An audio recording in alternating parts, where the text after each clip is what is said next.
The Wives of Saddam Hussein. What happened after his execution, December 30th, 2006. 6:05 a.m., Baghdad. The trapdoor opens. Saddam Hussein falls. The dictator is dead. But two women, hidden in the shadows of exile, are about to discover that their nightmare has only just begun. These were the women who had shared his bed, borne his children, and lived inside one of history's most brutal regimes. What happened to them after the noose tightened would shock even those who thought they knew everything about the Hussein dynasty. For decades, Sajida Talfa and Samira Shabandar had lived lives of unimaginable luxury and terror in equal measure. They had walked the marble halls of presidential palaces, worn jewelry worth millions, commanded fear with a mere glance. But in the aftermath of their husband's execution, their golden cages would shatter in ways no one could have predicted. Before we can understand the devastating aftermath, we must first understand who these women were. Saddam Hussein's marital life was as complex and brutal as his political reign, marked by tradition, ambition, and calculated alliances that would ultimately seal their fates. Sajida Talfa wasn't just Saddam's wife. She was his first cousin, the daughter of his uncle and mentor, Khairallah Talfa. Their marriage in 1963 wasn't a love story. It was a political merger, a binding of bloodlines that would strengthen Saddam's grip on power. Born in 1937 in Tikrit, Sajida came from the same hardscrabble background as her husband, understanding the brutal mathematics of survival in Iraq's tribal society. From the beginning, Sajida was no passive figure. Those who knew her described a woman of fierce intelligence and even fiercer temper. She bore Saddam 5 children: Uday, Qusay, Raghad, Rana, and Hala. And for years, she was the undisputed First Lady of Iraq. Even as her husband's eye wandered, she understood power, wielded it when necessary, and by all accounts was one of the few people on earth who could challenge Saddam without immediately facing lethal consequences. But Sajida's position began to erode in the 1980s when Samira Shabandar entered the picture. Samira was everything Sajida was not: blonde, sophisticated, educated in the Western sense. She had been married to an Iraqi Airways executive when she caught Saddam's eye. The dictator, never one to be denied, arranged for her husband to be reassigned to a distant post, and took Samira as his second wife in 1986. Though the marriage remained largely secret for years, the contrast between the two women was stark. While Sajida represented the old Iraq, tribal, traditional, bound by blood, Samira embodied Saddam's aspirations for a modern image. She was his public relations project, accompanying him to events where Sajida's rough edges might show. But this created a powder keg within the presidential palaces, a rivalry that would have deadly consequences. The tension exploded in 1995 when Saddam's son, Uday, Sajida's firstborn and the apple of her eye, committed an act that would forever alter the family dynamics. At a party in full view of guests, Uday murdered Kamal Hana Gegeo, Saddam's personal valet and the man who had introduced Samira to the dictator. The killing was Uday's twisted way of defending his mother's honor, but it backfired spectacularly. Saddam was furious, reportedly beating his son with a cane and imprisoning him.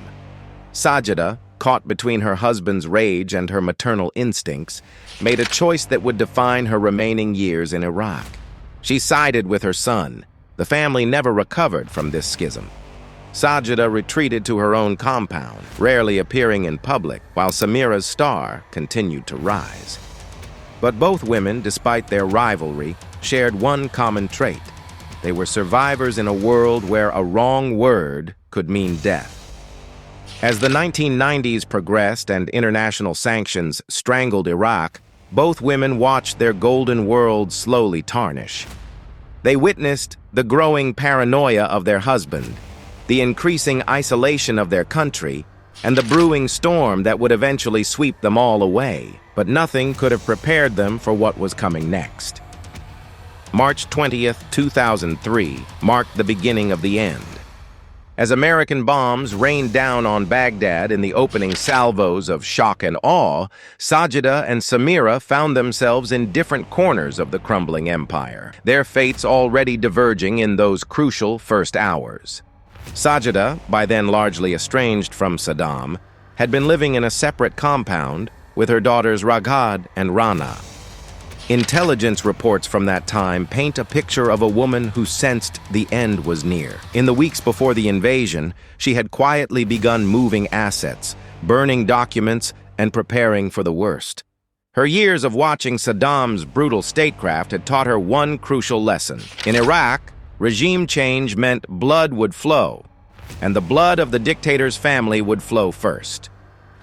On April 9, 2003, as American tanks rolled into Baghdad and the world watched Saddam's statue topple in Firdos Square, Sajida was already gone. She had fled with her daughters days earlier, slipping across the border into Jordan under cover of darkness. The speed and secrecy of her escape suggested long preparation. This was no panicked flight, but a carefully orchestrated extraction. Samira's escape was equally dramatic, but took a different route. As Saddam's favorite, she had remained closer to him until nearly the end. Reports from Iraqi intelligence officials who later cooperated with coalition forces described seeing her at various safe houses with Saddam in the early days of the invasion. But as the noose tightened and Saddam went fully underground, Samira too vanished. She reportedly fled to Lebanon first, carrying with her millions in cash and jewelry. Unlike Sajida, who had family connections in Jordan, Samira had to rely on money and the network of Lebanese businessmen who had profited from Iraq's oil for food program. She moved like a ghost through Beirut's banking district, converting assets, destroying trails, trying to build a new life from the ashes of the old. The contrast in their escapes reflected their different positions in Saddam's life. Sajida, the tribal wife, fled to family. Samira, the modern mistress, fled to money. Both strategies would be tested in the years to come. Meanwhile, back in Iraq, the hunt for Saddam intensified. For 8 months, he evaded capture, moving between safe houses, protected by a shrinking circle of loyalists. During this time, both wives maintained absolute silence. There were no public statements, no appeals for mercy, no attempts to negotiate. They knew that in the new Iraq, association with Saddam was a death sentence. On December 13, 2003, Operation Red Dawn concluded with Saddam's capture in an underground hole near Tikrit. The image of the once mighty dictator, bearded and disheveled, being examined by American medics, was broadcast around the world. In Jordan and Lebanon, 2 women watched these images with emotions we can only imagine. The man who had defined their lives for decades, reduced to a prisoner, but their ordeal was far from over. In fact, it was just beginning. The capture of Saddam triggered a series of events that would test both women in ways they never anticipated. The period between Saddam's capture in 2003 and his execution in 2006 was perhaps the most precarious time in both women's lives. They were neither fully free nor fully captive, existing in a twilight zone of international law and regional politics. Sajida had fled to Jordan with her daughters Raghad and Rana, and initially they were received as guests of the Jordanian royal family. King Abdullah II, walking a delicate tightrope between Western allies and Arab public opinion, granted them sanctuary on humanitarian grounds. But this came with strict conditions. No political activities, no public statements, and absolutely no contact with Iraqi resistance groups. The Jordanian government assigned them a modest villa in Amman's affluent Abdoun district, a far cry from the palaces of Baghdad, but comfortable enough. Yet comfort was relative. Sajida found herself under constant surveillance.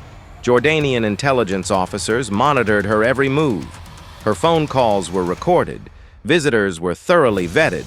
She was free to move within Jordan, but couldn't leave without permission. A golden cage of a different sort.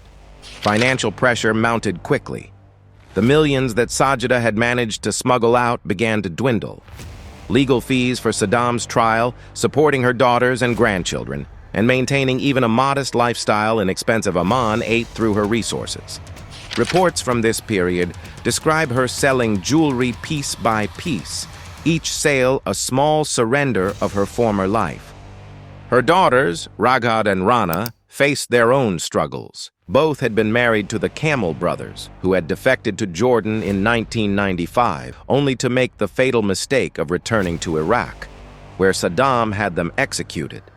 Now widows in exile, they had to raise their children while dealing with the trauma of their past and the uncertainty of their future. Raghad, in particular, struggled with the restrictions. She was more politically minded than her sister and chafed at the enforced silence. The situation exploded in July 2006 when Jordanian authorities discovered that Raghad had been in contact with Iraqi insurgent groups, allegedly trying to fund operations against the new Iraqi government. Whether this was true or a convenient excuse for Jordan to distance itself from the increasingly toxic Hussein family remains debated. What's certain is that it put enormous pressure on Sajida, who had to watch her daughter become a wanted woman while being powerless to help.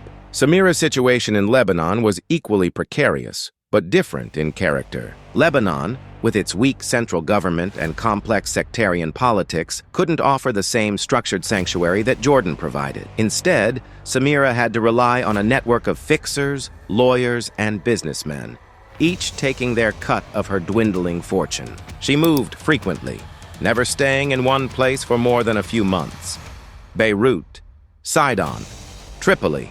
She ghosted through Lebanon cities, always one step ahead of both Iraqi agents seeking revenge and international investigators tracking Saddam's hidden assets. The woman who had once commanded attention now worked desperately to remain invisible. The financial investigation was particularly threatening to Samira. As Saddam's second wife, she had been more involved in his international financial dealings: Swiss banks, Austrian real estate, French companies. Investigators followed a complex web of transactions, many leading back to accounts she had helped establish. Every frozen asset, every seized property represented not just lost wealth, but increased vulnerability. Both women watched from afar as Saddam's trial unfolded. The proceedings, broadcast across the Arab world, were a surreal spectacle. The man who had ruled through fear now stood in a dock, arguing with judges, disrupting proceedings, still trying to command authority, even as his world collapsed around him. Neither Sajida nor Samira made any public comment during the trial, maintaining their silence even as Saddam was sentenced to death on November 5, 2006. But behind closed doors, both women knew what was coming. The execution was inevitable, and with it would come a new phase of their ordeal. They would no longer be the wives of a captured dictator, but the widows of an executed one. In the Middle East's harsh political arithmetic, this change in status would bring new dangers and new vulnerabilities. The pre-dawn hours of December 30th, 2006 changed everything. As Saddam Hussein walked to the gallows, taunted by his executioners in his final moments, two women in different countries waited for news that would irrevocably alter their lives.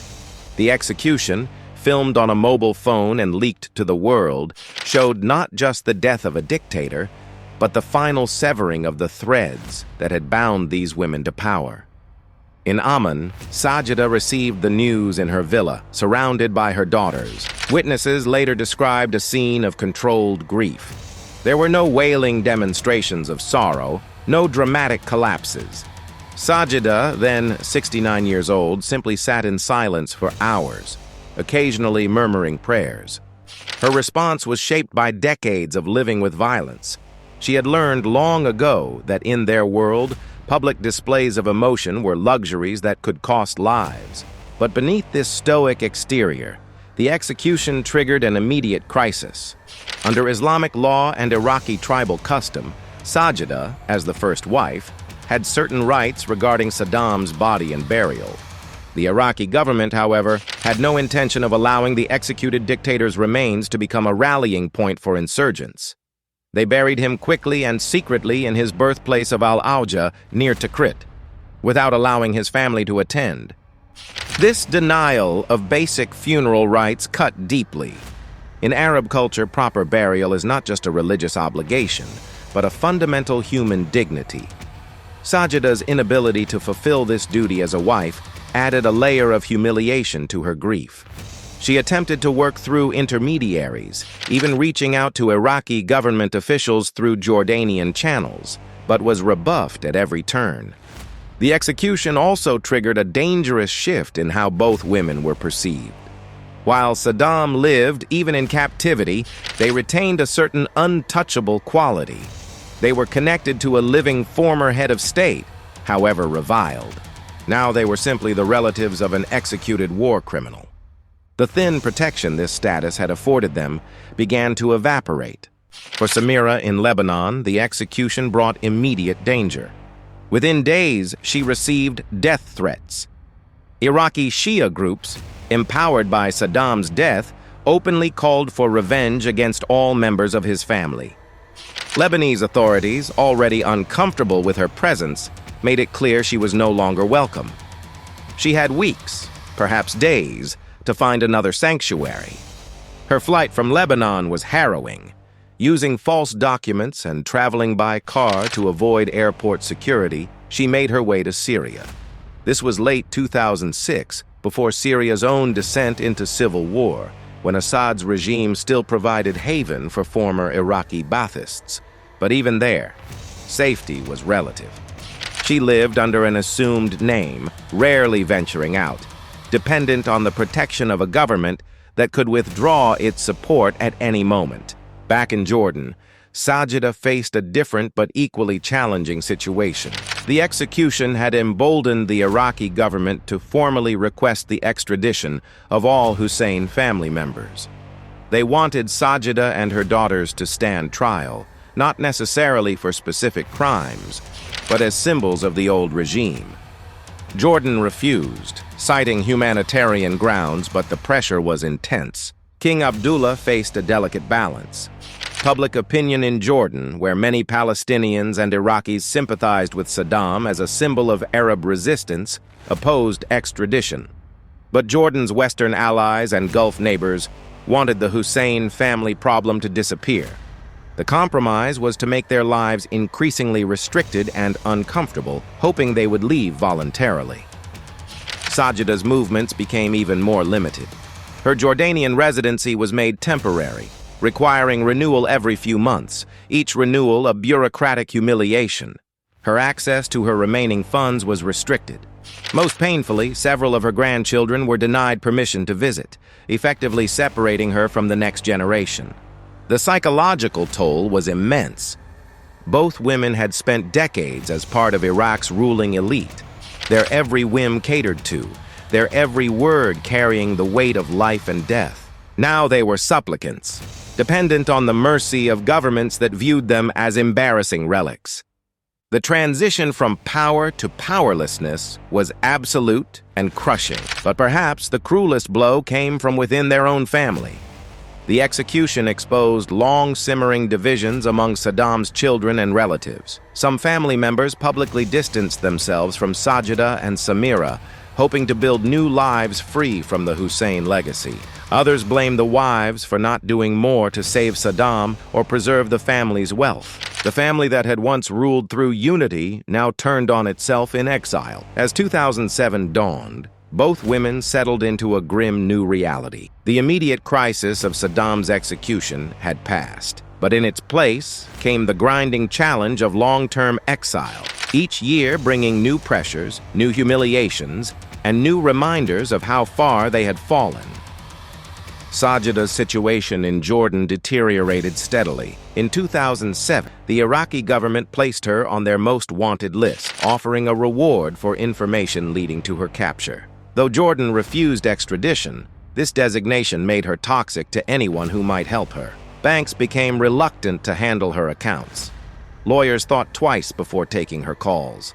Even shops in Amman's affluent districts, where she had once spent freely, now viewed her as a liability. The financial pressure was relentless.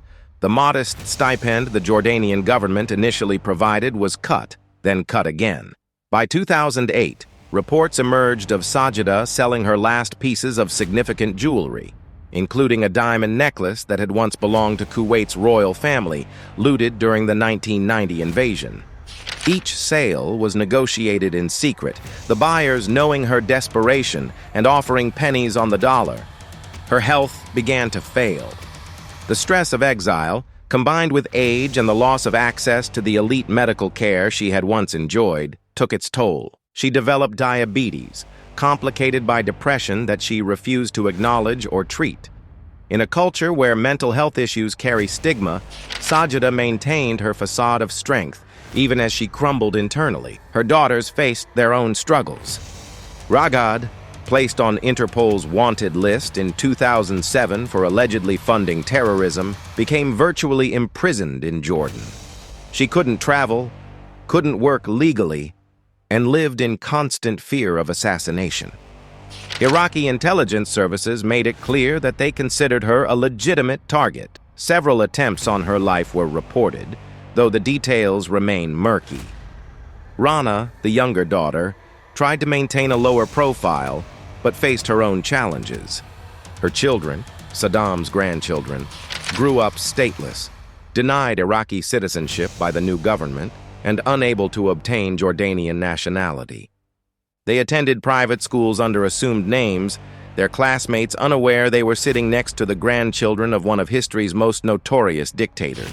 The family's isolation deepened when, in 2008, Jordan officially closed the Iraqi embassy section that had been handling their affairs. This seemingly bureaucratic move had profound implications. They no longer had any official channel to communicate with Iraq, to handle property claims, or to resolve legal issues. They were effectively non-persons, existing in a legal limbo. Samira's trajectory in Syria was different, but equally tragic. Initially, she found a degree of safety in Damascus, protected by Assad's regime, which maintained ties with former Baathists as a hedge against the new Iraqi government. She lived in a modest apartment in the Metzeh district, an area favored by security officials where surveillance was constant, but so was protection. For a brief period, roughly 2007 to 2010, Samira achieved something approaching stability. She had managed to salvage enough money to live comfortably, if not luxuriously. She avoided politics, maintained no contact with Iraqi opposition groups, and gradually faded from public consciousness. Some reports from this period describe her taking up painting, returning to an interest from her youth, creating abstract works that she never showed to anyone. But this fragile peace was shattered by the Arab Spring. As protests erupted in Syria in 2011 and the country descended into civil war, Samira's protected status evaporated. The Assad regime, fighting for its survival, could no longer guarantee the safety of Iraqi exiles. The Metzeh district where she lived became a battleground between government forces and rebels. Samira was forced to flee again, this time with almost nothing.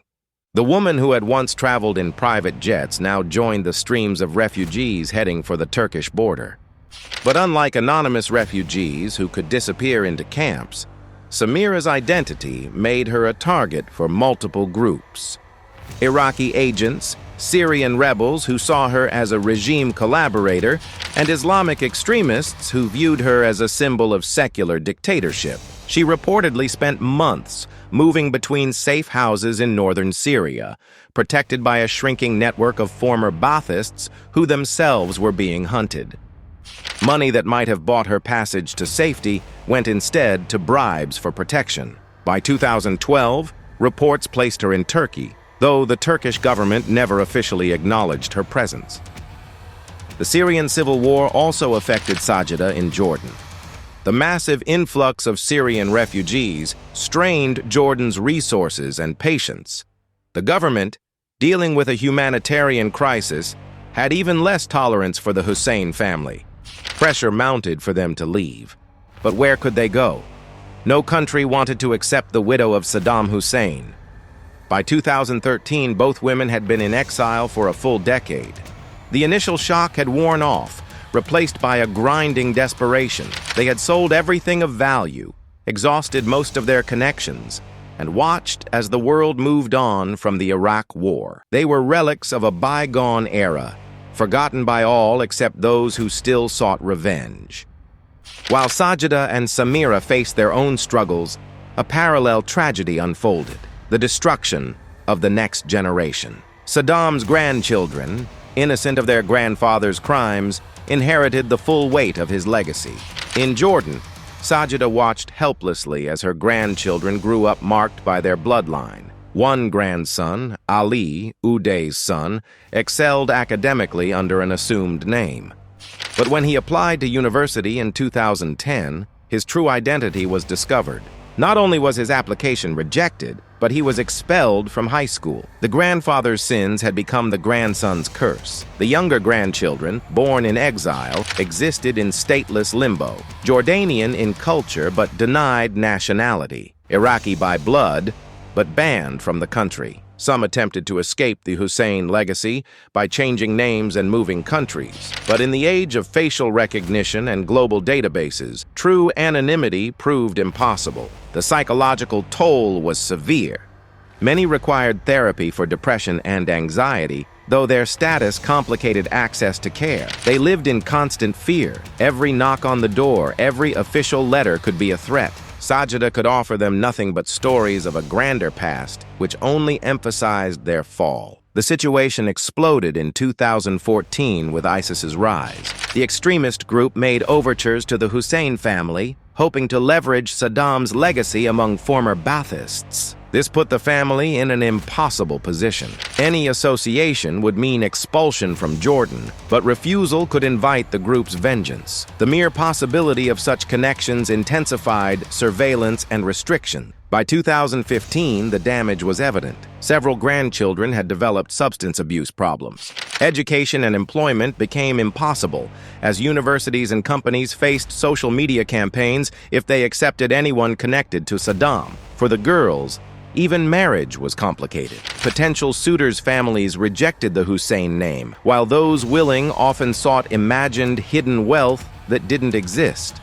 As the 2010s progressed, time ran out for both women. Age, illness, and exile's grinding toll pushed them toward their final act. Sajida's health collapsed after 2015. Diabetes worsened, complicated by heart problems and untreated depression. By 2016, she was confined to the villa in Amman. Her world shrunk to a few rooms. The family survived on loans from the few friends still willing to risk association. The humiliation of dependency for a woman who once commanded millions deepened her suffering. In her only interview during these years, speaking through intermediaries, Sajida revealed nothing of remorse. She spoke only of family, duty, and the injustice of her situation. Even facing death, she wouldn't break from the narrative that defined her life. Samira's final years were even more obscure. After fleeing Syria, she vanished.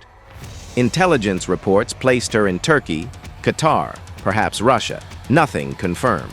Unlike Sajida, who had her daughters, Samira was entirely alone. She had no children with Saddam, and her birth family had long distanced themselves. Those who claimed to have seen her described a woman destroyed. The blonde hair that had caught Saddam's eye had gone gray, the fashionable clothes replaced by anonymous dress. She spoke to no one, trusted no one, waiting for an end to a life that had taken unimaginable turn. The myth of hidden wealth haunted both women.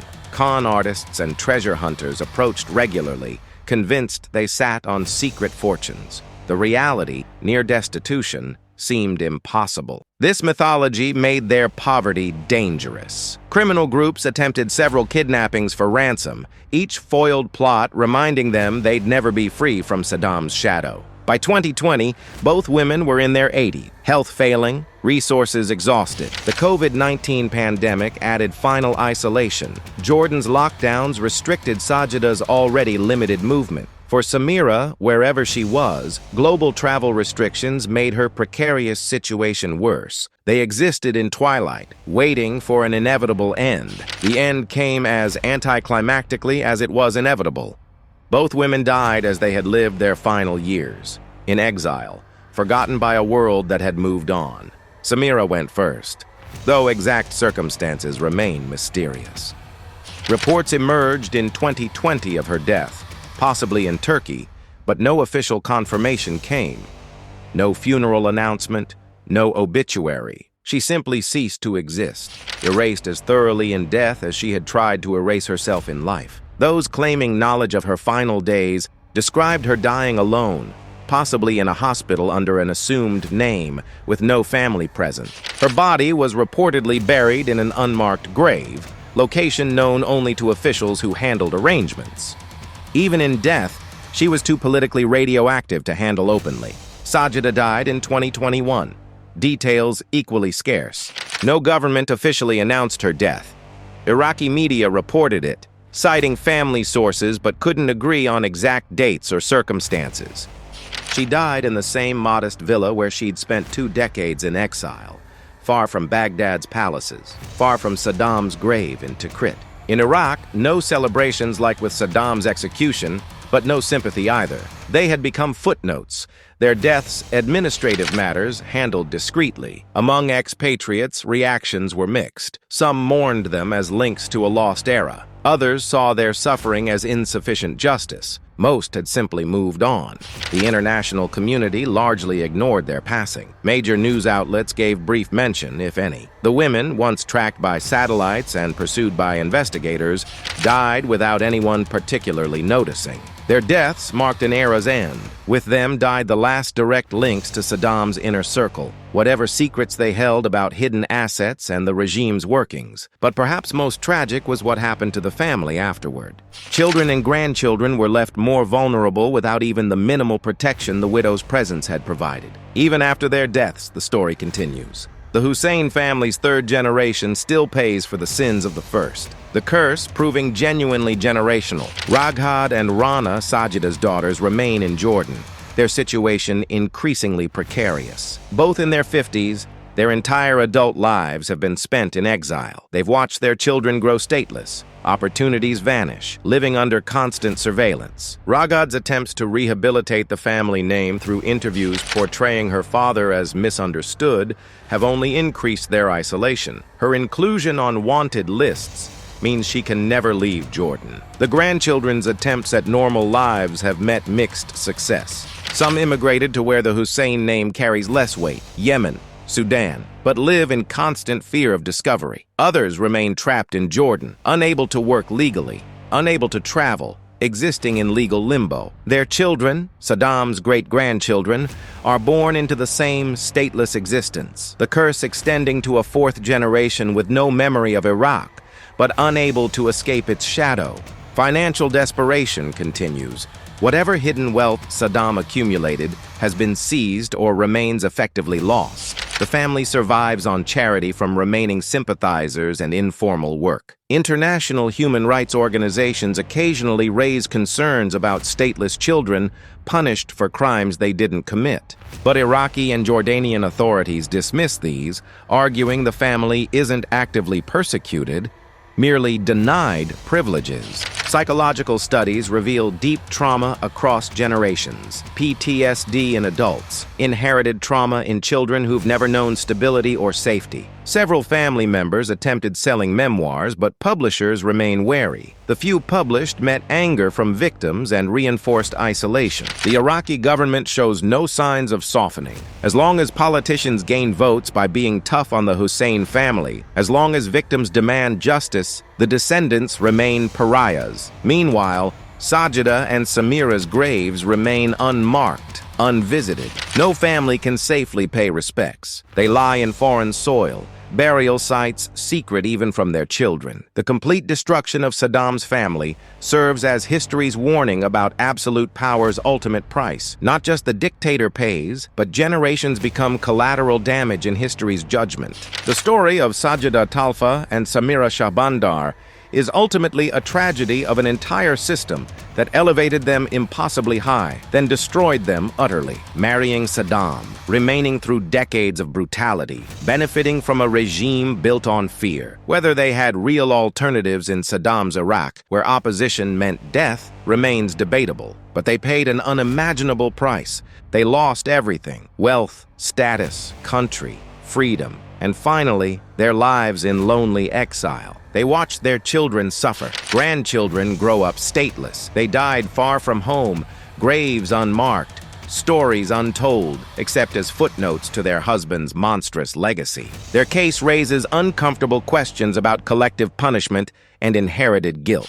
While Sajida and Samira's complicity in Saddam's regime may warrant little sympathy, what about grandchildren born in exile who never knew Iraq, never benefited from Saddam's rule, but carry his curse? Where does accountability end and collective punishment begin? The story serves as a stark warning about power's impermanence. Palaces where they lived are destroyed or repurposed, wealth seized or lost, fear they commanded transformed into fear they lived with daily. For those under current dictatorships, the Hussein wives' fate previews potential futures. Luxuries, protection, wealth accumulated through corruption can vanish overnight when regimes fall. The deaths of Sajida and Samira marked the effective end of the Hussein dynasty. Descendants survive as shadows, their name a burden, not a blessing. The family that ruled Iraq with an iron fist has scattered, their story a testament to tyranny's ultimate futility. Both women died as they lived their final years, quietly, secretly,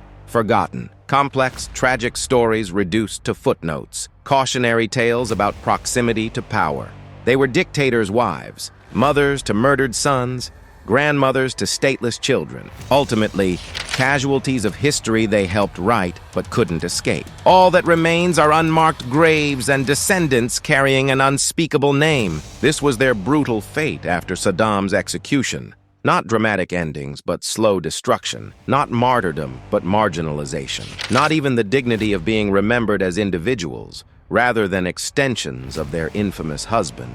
Their fate stands as history's harsh warning. Those who rise through violence and oppression will fall into darkness and disgrace. And they will not fall alone. If this story moved you, please take a moment to like and subscribe to our channel so you never miss more compelling and untold stories from history.